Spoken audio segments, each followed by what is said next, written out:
So dear students, so today I am going to teach you about the revised policy on education 1992 और called as program of action. ठीक है, अब इसमें क्या है कि जब 1986 में हमारी नेशनल पॉलिसी ऑन एजुकेशन बनी थी तो कुछ ऑपोजिशन हुई थी। उस टाइम पे श्री राजीव गांधी की गवर्नमेंट थी, ठीक है, उसके इम्प्लीमेंटेशन के टाइम पे। फिर उसके बाद कांग्रेस ने लूज़ कर दी पार और श्री वीपी सिंह जो थे वो प्राइम मिनिस्टर बने और उन्होंने उन्होंने एक कमेटी इस्टेब्लिश की जिसका हम जिक्र करते हैं, जिसको हम कहते हैं Acharya Ramamurti to review the policy. ठीक है, chairmanship of Acharya Ramamurti committee का नाम है। ठीक है, और उसको जो है इस एनपी पॉलिसी को रिव्यू करने के लिए किया गया। फिर उसके बाद क्या हुआ कि जो कमेटी थी वो स्टिल डूइंग इट्स वर्क। ठीक है, उस टाइम पे कुछ पॉलिटिकल डिस्टर्बेंस अपहीवल हुई, ऊपर नीचे हुआ इन द कंट्री, और श्री चंद्रशेखर जो थे वो नेक्स्ट प्राइम मिनिस्टर बने और उन्होंने क्या किया, इस कमेटी को अलाउ किया कि वो अपना काम करती रहे। और इस कमेटी ने 26 दिसंबर 1990 को अपनी रिपोर्ट जो है सबमिट करी। ठीक है, उसके बाद क्या हुआ कि रिपोर्ट जो थी उसके ऊपर डिबेट हुई इन द पार्लियामेंट जब when once again the Congress came to power and PV Narasimha Rao जो थे वो प्राइम मिनिस्टर थे उस टाइम पे, और उन्होंने इस पॉलिसी को इस्टेब्लिश करना चाहा, इम्प्लीमेंट करना चाहा। He wanted to implement NP 1986 in its original form, but Ramamurthy committee जो थी वो उसकी जो उन्होंने कंसिडरेशंस दी थी वो भी ज़रूरी थी। तो सेंट्रल गवर्नमेंट ने क्या किया, कुछ जो चीज़ें थी, चेयरमैनशिप ऑफ श्री एन जनार्दन रेड्डी, तो उन्होंने कुछ जो रिपोर्ट 1992 में सबमिट हुई थी उससे भी कुछ चीज़ें बोरो करी। सो फाइनली क्या हुआ कि अब हम इसके कुछ फीचर्स के बारे में बात करेंगे। ठीक है, अब फीचर्स के बारे में क्या है कि एक तो ऑलराउंड डेवलपमेंट के बारे में बात हुई, कल्चरेटिंग रोल, मैन पावर डेवलपमेंट की जो मैन पावर डेवलपमेंट है उसके ऊपर बात हुई कि हमें मैन पावर को क्रिएट करना चाहिए, यूनिक इन्वेस्टमेंट है हमारे लिए।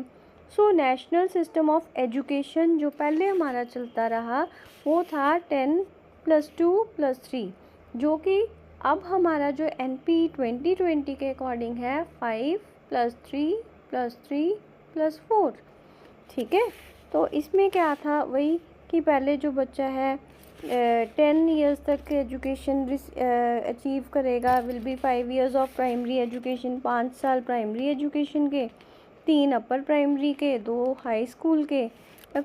तो उसके बाद जो है इंस्टीट्यूशन ऑफ नेशनल इम्पोर्टेंस, जैसे कि national institute of educational planning and administration हो गया।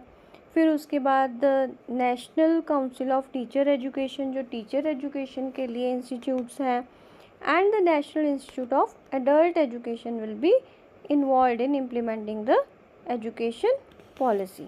उसके बाद आपका आ गया एजुकेशन फॉर इक्वलिटी कि जो 1986 पॉलिसी में क्या हुआ कि एजुकेशन फॉर इक्वलिटी हुई।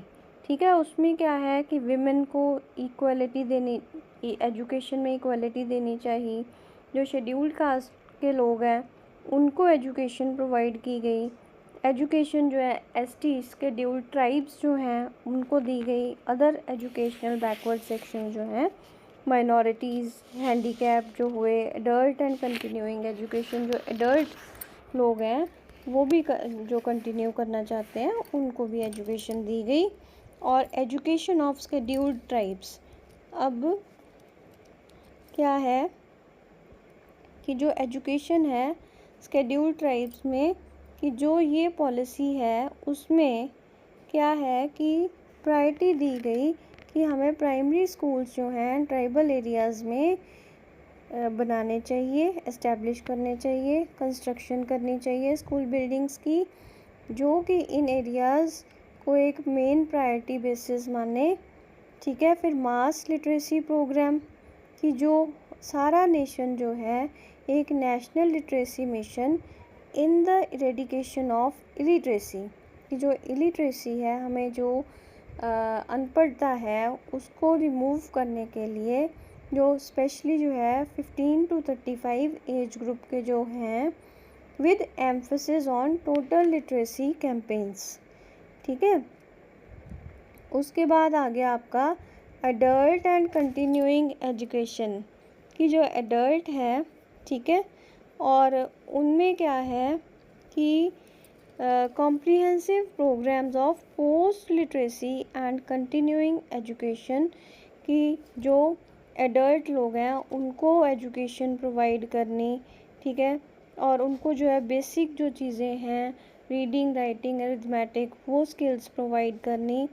नेक्स्ट आपका आ गया reorganisation of education at different stages कि जो एजुकेशन है उसको रीऑर्गेनाइज करना डिफरेंट स्टेजेस पे, जैसे कि एलिमेंट्री एजुकेशन जिसमें हम क्या कह रहे हैं कि जो छोटे बच्चों की एजुकेशन है उसको इजीली एक्सेसिबल होनी चाहिए, नज़दीक होने चाहिए स्कूल्स, और 14 इयर्स ऑफ एज तक जो है हर किसी के लिए एजुकेशन जो है कंपल्सरी होनी चाहिए, और substantial improvement in the quality of to enable की जो एजुकेशन की क्वालिटी है उसमें भी जो है बहुत इम्प्रूवमेंट होनी ज़रूरी है। फिर उसके बाद आ गया आपका स्कूल में फैसिलिटीज़ कि जैसे कि स्कूल में the scope of operation blackboard would B enlarged. अब इस पॉलिसी के अंडर कई बार क्वेश्चन आ जाता है सीटेट वगैरह में या यूजीसी नेट में कि ऑपरेशन ब्लैक बोर्ड जो था वो किस पॉलिसी में ज़्यादा इम्पोर्टेंस दी गई, तो हम कहेंगे प्रोग्राम ऑफ एक्शन। ठीक है, और the scope of operation blackboard would be enlarge to provide 3 reasonably large rooms की वहाँ पे रूम्स होने चाहिए, टीचिंग एड्स होनी चाहिए, लाइब्रेरी फैसिलिटीज़ होनी चाहिए, at least 3 teachers should work in every school. ठीक है, और the number of increasing as early as possible।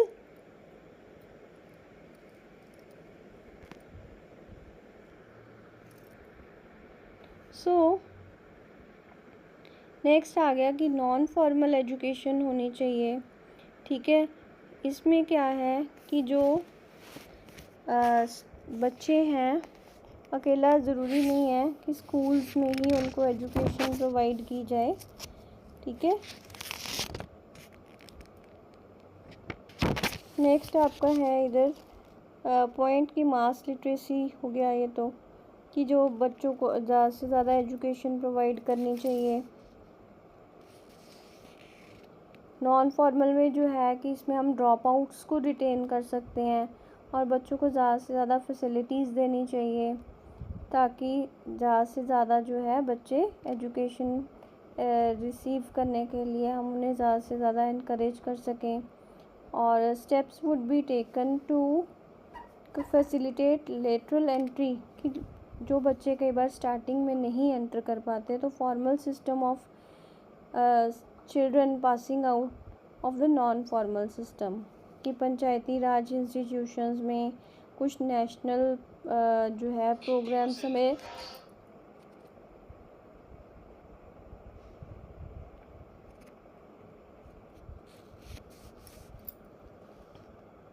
So next आपका है कि सेकेंडरी एजुकेशन जो है, secondary education in the differentiated role की जो है सेकेंडरी एजुकेशन में हमने क्या किया कि सुप्रीम कोर्ट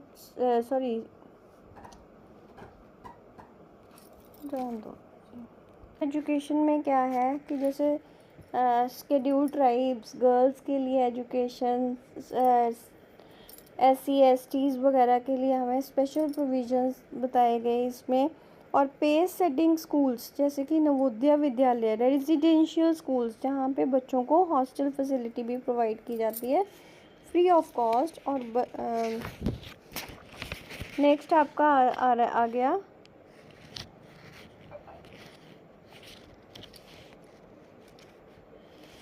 कि to serve the objective of excellence, कि जो बच्चे हैं उनको हम इक्विटी, सोशल जस्टिस और कुछ एरियाज़ में SC/STs जो माइनॉरिटीज़ हैं रूरल एरियाज़ में रिजर्वेशन भी दी गई, और नेशनल इंटीग्रेशन की जो अपॉर्चुनिटीज़ बच्चों को प्रोवाइड करेगी different parts of the country to live and learn together. और उनका मैक्सिमम जो है ओवरऑल होलिस्टिक डेवलपमेंट पे ज़्यादा से ज़्यादा एम्फेसिस दिया गया। To become catalyst of a nationwide programme of school improvement. उसके बाद आपका आता है कि वोकेशनलाइजेशन, कि बच्चों को जो है वोकेशनल कोर्सेज कि जिससे वो अपना जो है अर्निंग जो है लाइवलीहुड है वो अपना खुद अपने पैरों पे खड़े हो सकें, सेल्फ डिपेंडेंट बन सकें। तो इसमें आपका है कि उनको कोई स्किल की नॉलेज दी जानी चाहिए। नेक्स्ट आपका आता है हायर एजुकेशन। हायर एजुकेशन में क्या आता है कि जैसे कि ऑटोनमस कमीशन एक होता है जिसमें क्या बोला गया कि जो रिवाइज्ड पॉलिसी है वो एक ऑटोनमस कमीशन बनाएगी जो कि हायर एजुकेशन को बूस्ट भी करेगी, इम्प्रूव करेगी और डायरेक्शन प्रोवाइड करेगी। Open university and distance learning, कि इस टाइम पे जो है Indira Gandhi national open university जो थी 1985 में इस्टेब्लिश की गई। एक नेशनल ओपन स्कूल है, ये बहुत इम्पॉर्टेंट है, नेशनल ओपन स्कूल जैसे कि नेशनल ओपन स्कूल बनाया गया will be strengthened and open learning, ताकि जो है लर्निंग फैसिलिटीज़ को और ज़्यादा सेकेंडरी लेवल पे थ्रू आउट द कंट्री को इम्प्रूव किया जाए। और open university and distance learning में क्या था कि जो एजुकेशन के सिस्टम को फ्लेक्सिबल किया जाए ताकि बच्चा जो है अपने पेस के अकॉर्डिंग, कुछ अपने फ्लेक्सिबिलिटी ऑफ आवर्स टाइम के अकॉर्डिंग अपना एजुकेशन को अचीव कर सके। नेक्स्ट हमारा आ गया टेक्निकल एंड मैनेजमेंट एजुकेशन, कि इसमें क्या था कि all India council of technical education जो थी उसमें अलग अलग नॉर्म्स कैसे रखने हैं, स्टैंडर्ड्स कैसे रखने हैं ताकि इन चीज़ों को इम्प्रूव किया जा सके development of technical and management education के लिए। उसके सर्टिफिकेशन कैसे करनी है, एवेलुएशन कैसे करनी है, जिससे क्या है टेक्निकल इंस्टीट्यूशंस जो हैं स्टेट गवर्नमेंट के, सेंट्रल गवर्नमेंट के, उनमें अच्छी एजुकेशन प्रोवाइड की जाए और वो इंस्टीट्यूशंस भी बहुत अच्छे हों। नेक्स्ट आपका आता है reorienting the content and process of education, कि इसमें पॉपुलेशन एजुकेशन है, कि इसमें जो है एक बहुत इम्पॉर्टेंट एक नेशन स्ट्रेटजी थी to contain the growth of population, कि जो starting at the primary and secondary level with inculcation जो कॉन्शियसनेस दी गई कि ताकि जो है हमारे कंट्री में एक पॉपुलेशन एजुकेशन प्रोग्राम्स जो है उनको मोटिवेट किया जाए और यूथ और एडल्ट को फैमिली प्लानिंग के बारे में, रिस्पॉन्सिबल पेरेंटहुड के बारे में बताया जाए, अवेयरनेस क्रिएट की जाए। फिर नेशनल एग्जामिनेशन रिफॉर्म वर्क, कि जैसे कि एक नेशनल एग्जामिनेशन रिफॉर्म वर्क जो था would be prepare to serve as a set of guidelines, कि उसमें एक गाइडलाइंस प्रोवाइड की जाएंगी ताकि एग्जामिनिंग बॉडीज़ को मॉनिटर किया जाए, which would have freedom to innovate, कुछ नया कर सके, इन्वेंशन कर सके, and adopt the framework to suit the specific situations. और वहाँ पे कुछ जो है प्रॉपर एक फ्रेमवर्क सजेस्ट किया गया। द मैनेजमेंट ऑफ एजुकेशन, अब इसमें क्या आ गया कि जो रिड्रेस ऑफ ग्रीवेंसेस, कि जो भी कोई एजुकेशनल ट्रिब्यूनल्स जो थे, ठीक है, fashioned after administrative tribunals would be established at the national and state level to redress, ताकि कोई भी प्रॉब्लम आती है, कोई ग्रीवेंसेस होते हैं टीचर्स के लेवल पे, उन प्रॉब्लम्स को सॉल्व करने के लिए रिड्रेस ऑफ ग्रीवेंसेस जो था एक रखा गया। So I hope students you have understood all the things. Main points एक बार मैं रिवाइज़ करवा देती हूँ। एक तो ये जो पॉलिसी थी 1992 में इन्होंने सबमिट करी रिपोर्ट, ठीक है। ये आचार्य राममूर्ति कमेटी के अंडर चेयरमैनशिप जो थे उसको रिव्यू किया गया था, और चेयरमैनशिप थे उस टाइम पे कमेटी के श्री एन जनार्दन रेड्डी, ठीक है, जब 1992 में ये रिपोर्ट सबमिट हुई थी। और उसके बाद इसके मेन पॉइंट्स यही हैं कि एक तो नेशनल सिस्टम ऑफ एजुकेशन 10+2+3 और नेशनल इम्पॉर्टेंस, एक इक्वलिटी ऑफ एजुकेशन हो गया सबके लिए, SC ST handicapped adult education, mass literacy programme था, नेशनल लिटरेसी मिशन, और एडल्ट एंड कंटिन्यूइंग एजुकेशन। फिर एलिमेंट्री एजुकेशन को रेगुलेट किया गया, ऑपरेशन ब्लैक बोर्ड आ गया, नॉन फॉर्मल एजुकेशन आ गया, एलिमेंट्री एजुकेशन आ गया, और सेकेंडरी एजुकेशन में वोकेशनलाइजेशन आ गया, नवोदय विद्यालय सेटअप हो गया, इग्नू का आ गया 1985 में, नेशनल ओपन स्कूल्स आ गए। सो टेक्निकल जो एंड मैनेजमेंट इंस्टीट्यूशंस के बारे में, डेवलपमेंट के बारे में बात हुई, ठीक है। सो ओवरऑल ये हमारा बहुत एक इम्पॉर्टेंट टॉपिक है।